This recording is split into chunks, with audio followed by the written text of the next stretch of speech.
नमस्कार दोस्तों, स्वागत है आपका चैनल एडू पॉलिटिक्स पर। और आज हम बात करने वाले हैं इंडिया यूएस डिफेंस पार्टनरशिप के सबसे बड़े और हिस्टोरिक डील की। एक ऐसी डील जो इंडिया की मिलिट्री पावर, टेक्नोलॉजी और जियो पॉलिटिक्स तीनों को बदलने वाली है। और सवाल यह है कि क्या इंडिया फाइटर जेट इंजन खुद बना पाएगा, और क्या ये डील चाइना के लिए एक साइलेंट वार्निंग है। चलिए पूरी स्टोरी समझते हैं। तो एक्चुअली ये डील है क्या।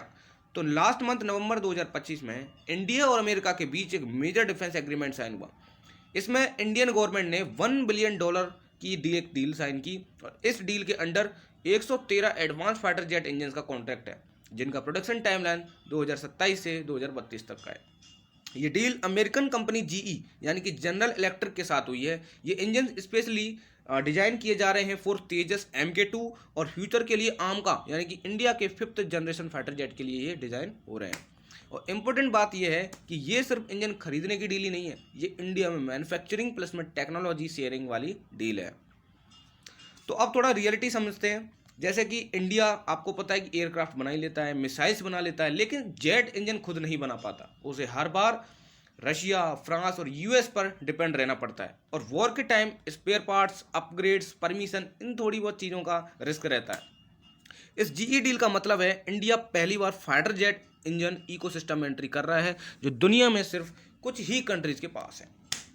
इस डील का सबसे पावरफुल एंगल है टेक्नोलॉजी ट्रांसफर। इस एग्रीमेंट के अंडर इंडिया में ही इंजन्स मैन्युफैक्चर होंगे, इंडियन इंजीनियर्स को डिजाइन एंड प्रोडक्शन एक्सपोजर मिलेगा, सप्लाई चेन इंडिया के अंडर डेवलप होगी और लॉन्ग टर्म में इंडिया अपना इंडिजिनस इंजन बना पाएगा।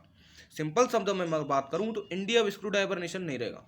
2027 के बाद India officially jet engine producing countries को एक क्लब में एंट्री करेगा। अब आता है जियो पॉलिटिकल एंगल।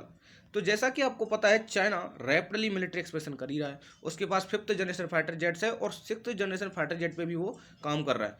और इंडो पैसिफिक में चाइना का एग्रेशन है, तो यूएस चाहता है कि एशिया में चाइना का काउंटर बैलेंस रहे, और उसके लिए इंडिया बेस्ट ऑप्शन है। इसलिए यूएस ने इंडिया के साथ डिफेंस टैक्स शेयर कर रहा है, AI, ड्रोन्स, सर्वेलेंस में सपोर्ट दे रहा है और इंडिया को स्ट्रेटेजिक पार्टनर बना रहा है। और इंडिया स्मार्ट बैलेंसिंग अपना रहा है, जिसमें रशिया के साथ भी रिलेशंस है और यूएस के साथ भी हाई टेक डील्स हो रहे हैं। तो क्या इस डील में थोड़े बहुत रिस्क है? हाँ, थोड़े बहुत तो है। जैसे कि टेक्नोलॉजी ट्रांसफर का डेप्थ फ्यूचर में क्लियर होगा, यानी बहुत लंबा टाइम लगेगा। और यूएस पॉलिटिकल प्रेशर्स का रिस्क हमेशा रहेगा, क्योंकि अभी ट्रम्प पावर में है, तो कुछ सालों बाद कोई दूसरे पॉलिटिकल लीडर पावर में आ सकते हैं। तो ये चीज़ें थोड़ी डिपेंडेबल हैं। और इंडिया को अपना R&D स्ट्रॉन्ग रखना ही पड़ेगा। तो इसलिए इंडिया एक कंट्री पर डिपेंड नहीं होना चाहता, पैरेलल में अपने DRDO एंड प्राइवेट प्लेयर्स को पुश कर रहा है।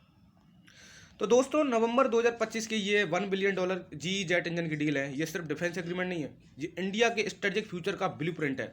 अगर 2027 से 32 के बीच ये प्रोजेक्ट सक्सेसफुल होता है, तो इंडिया उन सेलेक्ट नेशंस में शामिल हो जाएगा जो एडवांस फाइटर जेट इंजन खुद बना सकता है। और जियो पॉलिटिक्स में ये चाइना के लिए एक क्लियर मैसेज है कि इंडिया अब सिर्फ रीजनल पावर नहीं, इमर्जिंग ग्लोबल पावर है। और अगर ये वीडियो आपको थोड़ा बहुत भी इन्फॉर्मेटिव लगा हो तो लाइक, शेयर, सब्सक्राइब कर देना। बाकी मिलते हैं नेक्स्ट जियो पॉलिटिकल टॉपिक के साथ। जय हिंद।